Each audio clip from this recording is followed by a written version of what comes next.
পাইপলাইনে বৈদেশিক সাহায্যের কয়েক বিলিয়ন ডলার থাকলেও তা খরচ করতে পারছে না বাংলাদেশ। কেন এই সম্পদের ব্যবহার করা যাচ্ছে না তা খতিয়ে দেখা জরুরি বলে মনে করেন প্রধানমন্ত্রীর অর্থনৈতিক উপদেষ্টা। আর তথ্য ও পরিসংখ্যানের বিশ্বাসযোগ্যতা নিশ্চিত করার তাগিদ দেন পরিকল্পনা মন্ত্রী।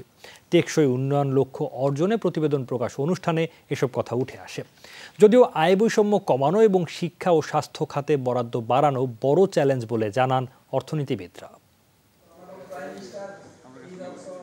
টেকসই উন্নয়ন লক্ষ্যমাত্রা বা এসডিজিতে রয়েছে 17টি গোল, যেখানে নির্ধারিত সূচক 244টি। 3 বছরে এই সূচকগুলোর বাস্তবায়ন অগ্রগতি কতটা তা তুলে ধরতেই এই প্রতিবেদন প্রকাশ।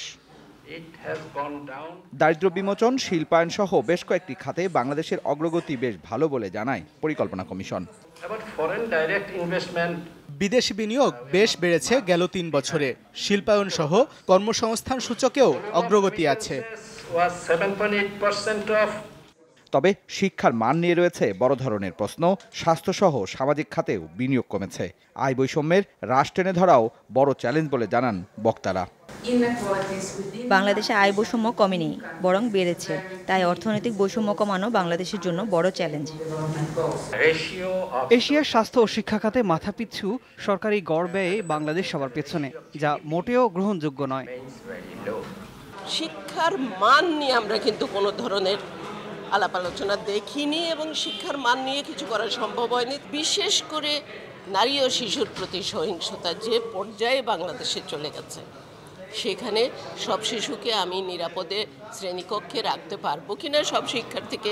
উন্নয়ন কার্যক্রমে গতি আনতে বিদেশি সাহায্য ব্যবহারে কেন পিছিয়ে আছি তা খতিয়ে দেখার কথা জানান নীতি নির্ধারকরা।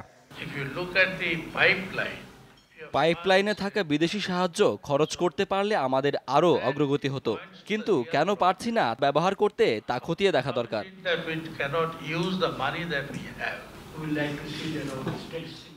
নির্ভরযোগ্য ও বিশ্বাসযোগ্য পরিসংখ্যানের বিকল্প নাই, তাই পরিসংখ্যান ব্যুরোর সংস্কার করা হবে। এসডিজি বাস্তবায়নে পরিবেশ বান্ধব শিল্পায়নে সর্বোচ্চ গুরুত্ব দেওয়ার তাগিদ দেন সভার বক্তারা।